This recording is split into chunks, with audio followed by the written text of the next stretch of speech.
Before you start 3D printing, listen up. These 5 tips could save you a lot of time. And wait till you hear tip number 5. When I discovered this, literally blew my mind.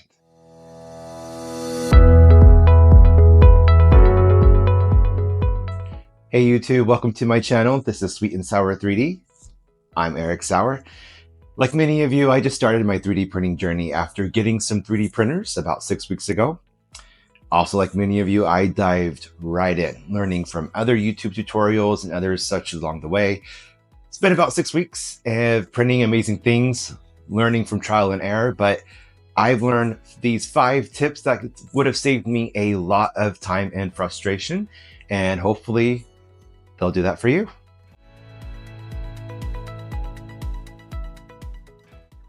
Filament, filament, filament. I didn't even know what that word meant a month ago, and now it's literally all I think about. So starting out, I highly recommend purchasing as much PLA as possible, whether it's basic, high speed, silk, or even matte. Doesn't matter. I didn't start using PETG or other types of filament until recently, but I wish I knew how much basic PLA filament I would need when I first purchased my printers. So if you can, I suggest buying all the basic colors, even extra ones in black, gray, white, because it sucks when you find something exciting to print and you have to wait to order the color. When it comes to brand names, I do have my favorite, which is the bambulab filament, but that's just because when you put it inside the AMS of the bambulab printer, it automatically loads. You don't have to do anything else with the settings. But I've purchased all kinds, from eSun to Realty, from Giant Arm, even Amazon is getting into the filament game. So everyone has their recommendations, but don't be afraid to experiment and find the ones that work for you. Number 2, don't underestimate your supports. As you start printing, you'll find that there are a lot of prints out there that say no supports needed. And most of the time, that's usually the case. But I've quickly learned that it's always better to be safe than sorry. I've printed many things where it would have either printed a lot better, or I messed up the print entirely because I didn't have some type of support. When it comes to supports, there are many different types. The one that I found the best is the tree type. Not only does it look nice, but most of the time it's also the easiest to remove. But here is where it gets interesting.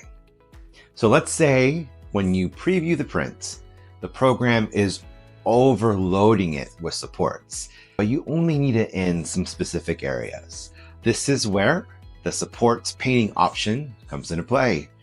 So here we can just highlight the areas that we want, set the support option to manual, and the program will only apply supports to those areas.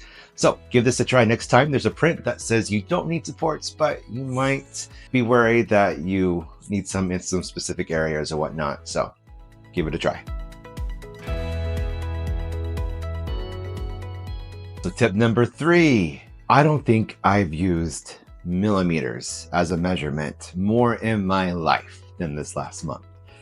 So when selecting a print, most of the time you're going to think that it's going to come out a lot bigger than what it looks like on the slicer.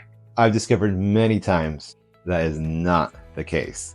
So I highly recommend getting this device. It's called a caliper. So this one is digital, pretty cheap on Amazon. And while it only goes up to a certain point, which is about 156 millimeters, that's 6 inches, it does help to determine the size of your object and if you need to upscale or downscale. Before I continue, just a friendly reminder, if you enjoy what you're watching so far, please remember to like and subscribe for more videos down the road. So when I started printing, I exclusively used the Maker World website for all of my prints. And while in my opinion, it's one of the best ones out there, but I did find a few others worth mentioning. First one is Colts 3D. That's where I've found a large number of cool prints that are either free or they are for purchase. But hey, if they're great enough, why not pay a small fee to the creator? They also have a funny, not safe for work adult only section where I've printed some gadgets for friends, but definitely check out that website.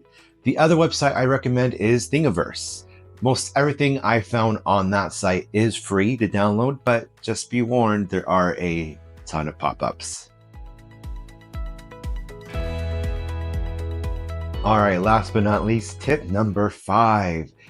You can cut down on your filament use, your print time, and errors by printing by object. This one I literally just discovered. I have no idea why it took me this long to find it or to find out about it. But if you're like me, I love printing basically everything in color. You'll find a ton of prints that have many parts, many different colors, and the way a 3D printer works is usually by printing layer by layer.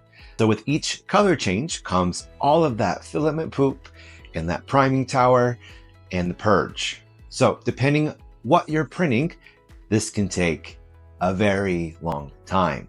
The last print that I did took about 30 hours to print this way. So this is where printing by object can help. So take this print of a glasses stand that I wanted to print in white and blue as an example. So if I were to print layer by layer, this would take almost 6 hours and about 150 grams of filament. However, if I were to change the print mode from layer to object, this cuts the print time to about 3.5 hours and only under 100 grams of filament. This also gets rid of that prime tower. So if you choose to print this way, the biggest thing to remember is to avoid collisions when printing, which you can automatically do by selecting this button here, or just moving the objects around manually until the error or whatever error goes away. Another example of where this benefits you is if you're printing the same thing multiple times. So take these flexi sharks that I was printing with gray matte PLA filament. My first print, I ended up stopping it because I saw the tails were a mess. I couldn't figure out why, because the filament was dry, the print stuck well to the plate surface, so I tried it again. This time, one came out okay, but the other still showed signs of damage. So I tried printing the sharks again, this time by object.